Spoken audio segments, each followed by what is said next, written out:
जातं. मुसळधार पावसामुळे या शहराची दयनीय अवस्था झाली होती. नाले सफाई झाली की नाही असा एक प्रश्न विरोधक आणि सर्वसामान्य नवी मुंबईकरांनी केलेले आहे. माजी विरोधी पक्षनेते नामदेव भगत आहेत. सर, मोठ्या प्रमाणात नवी मुंबई शहरामध्ये पाणी साचले होते, नाले सफाई झाली की नाही असा एक प्रश्न विरोधकांकडून उपस्थित केला जातो. प्रत्यक्ष असं आहे की या ठिकाणी प्रेशर फार आहे. मग ते पालकमंत्री असतील, संपर्कमंत्री असतील, आमदार असतील, खासदार असतील, त्यांचं ते दरबार असेल किंवा अजून इतर तिकडून कोण माननीय आयुक्त या ठिकाणी प्रेशरने वागत आहेत. आणि अशा परिस्थितीमध्ये ज्या ज्या अधिकाऱ्यांची नेमणुका ज्या ठिकाणी व्हायला पाहिजे होत्या अशा ठिकाणी न होता प्रेशरमुळं बरेचसे डॉक्टर या ठिकाणी मुख्य पदावर त्यातून नेमणुका केलेल्या आहेत. आणि म्हणून असा हा जो प्रकार आहे याच्यामुळं या ठिकाणी सिडकोनी सुनियोजित शहर बनवलेलं असताना देखील बेलापूरसारख्या ठिकाणी पाणी साचणं आणि माननीय आयुक्त रात्रभर आणि शहर अभियंता रात्रभर त्या ठिकाणी थांबून ते पाणी निचरा करण्यासाठी यंत्रणा राबवणं हे नवी मुंबई शहराच्या किंवा नवी मुंबईकरांच्या दृष्टिकोनातून घुसण्यावर नाही आहे. आणि पावसाला प्रत्येक वर्षी मेच्या एंडला पाऊस येतोय हे प्रत्येक वर्षी माहीत असतो. असं असताना अलर्ट होणं हे आपलं काम आहे. परंतु अशा परिस्थितीमध्ये हँड चांगले नाही, आयुक्तांना हँड चांगले नाही. आयुक्तांकडे जी माणसं नेमली गेलेली आहेत ती देखील कोणाकोणाची माणसं या ठिकाणी आहेत हा प्रश्नचिन्ह आहे. पण नाले सफाई झाली की नाही, किती अर्धवट अनेक कामं आहेत, अनेक पंपिंग बंद पडलेल्या अशा अवस्थेमध्ये पाणी उपसा करायला वेळ लागला, त्यामुळे अनेक नुकसान झालेलं आहे. याला जबाबदार कोण? आणि खरोखर ठेकेदाराचं कॉन्ट्रॅक्ट सुद्धा न काढता मी आज आयुक्त महोदयांचं रात्रभर ते त्या जागले, त्यांनी ते निचरा करण्यासाठी तात्पुरता सुविधा त्या ठिकाणी दिल्या, त्याच्याबद्दल आभार पण मानलेला आहे. आणि त्यांना पत्रही लिहिलेलं आहे की 4 महिने अजून पाऊस येण्याचं बाकी आहे. अशा परिस्थितीमध्ये यंत्रणा व्यवस्थितरित्या करणं हे तुम्ही क्रमपात्र आहे आणि तात्काळ त्या ठिकाणी त्या गोष्टी केल्या पाहिजेत. आणि ज्यांच्यामुळं झालं, मला तर असं समजलं पंपिंग त्या ठिकाणी होत नव्हतं, खड्डा खोदला होता, तो ती माती जिथून पाणी जाणार होतं अशा ठिकाणी त्या ठिकाणी माती टाकली गेली होती आणि त्याच्यामुळे लोकांचं नुकसान झालं.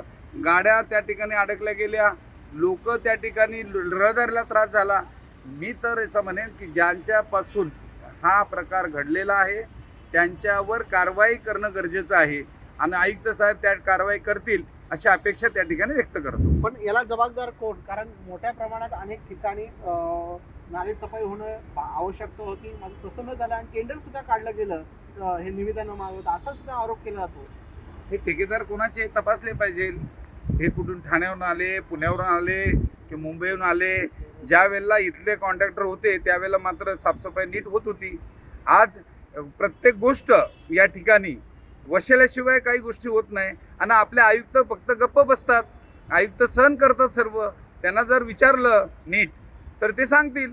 आयुक्त फक्त नावाला या ठिकाणी आहेत, आयुक्त काहीच करत नाही. आयुक्त फक्त लोकांचं ऐकतात, प्रेशरने काम करतात. मला तर वाटतं आयुक्त महोदयाने आता प्रेशर बंद केलं पाहिजे आणि आपण आयुक्त आहात, प्रशासक आहेत, ती जरा ताकद दाखवा नवीन मुंबईकरांना. जसे सिडकोमध्ये तुम्ही डायरेक्टर होता तसा या ठिकाणी महानगरपालिकेमध्ये जे खरं आहे ते ऐकावं आणि ते करावं. जे ऐकावे जनाचे करावे म्हणायचे. आपल्याला जी जबाबदारी दिलेली आयुक्त म्हणून, प्रशासक म्हणून, ती तुम्ही जबाबदारी पार पाडली पाहिजे. कोणाच्या प्रेशरने काम करू नका, नाही तर नवीन मुंबईकरांचे हाल होतील. सर, महत्त्वाचा मुद्दा आहे की जे डॉक्टर आहेत ते उपायुक्त पदावर बसलेले, काही वॉर्ड ऑफिसर आहेत. मग सगळे महापालिकेतले डॉक्टर जे आहेत ते इथे महापालिकेत उपायुक्त पदावर आहेत. मग सर्वसामान्य आरोग्य सेवा कोण देणार? आता आयुक्त साहेब पण डॉक्टर आहेत, परंतु आयुक्त साहेबांनी अजूनही प्रशासनाचं त्या ठिकाणी IAS ऑफिसर आहेत. परंतु आयुक्त मला तर डॉक्टर आता काहीतरी 5 महानगरपालिकेमध्ये विभागामध्ये काम करतात, हॉस्पिटलमधले डॉक्टर, आणि दुसरे 4 अजून डॉक्टर लोकांनी अर्ज केलेले आहेत. म्हणे आयुक्त महोदयांना इथून तिथून वशेला आणून सगळे वॉर्ड ऑफिसर आयुक्तच बसवायचे, आपले डॉक्टरच बसवायचे आहेत. आणि अशा लोकांना आयुक्त साहेब का पोस्टिंग देतात हाही क्वेश्चन मार्क आहे. आणि म्हणून मी एका डॉक्टरच्या विरुद्ध पत्र दिलेलं आहे, परंतु आयुक्त त्याच्यावर तो पत्र आता 15 दिवस कुठं आहे तेच मी शोधतोय. आणि म्हणून मला असं वाटतं आयुक्त महोदयांनी प्रामाणिकपणे जनतेची सेवा करावी. प्रशासक हे आता राजे आहेत या ठिकाणचे, त्यांनी व्यवस्थित काम करावं. ज्या अधिकारी चांगले काम करतात त्याचं आम्ही कौतुक करतो, परंतु जे गडबड करत असतील त्यांच्यावर कारवाई करावी. हे होते नामदेव भगत यांनी नवी मुंबई महानगरपालिकेच्या कारभारावर आणि आयुक्तावरून ताशेरे ओढलेले. ज्या प्रकारे आरोग्य सेवा सर्वसामान्य नवी मुंबईकरांना द्यायला पाहिजे त्या पद्धतीने डॉक्टर आहेत ते सगळे उपायुक्त पदावर इथे बसण्याचा घाट जे आहे आयुक्तांकडून का कुणाकडून केला जातो हाच प्रश्न या निमित्ताने उपस्थित आहे. कॅमेरामॅन संतोष साळुंकेसह विकास मिरकणे, साम टीव्ही, नवी मुंबई. देश विदेशातील प्रत्येक घडामोडींचे लाईव्ह अपडेट मिळवण्यासाठी आता साम टीव्हीच्या सर्व सोशल मीडिया प्लॅटफॉर्मला लाईक, फॉलो आणि सबस्क्राईब करा. तसंच सर्व नोटिफिकेशनसाठी बेल आयकॉन प्रेस करायला विसरू नका.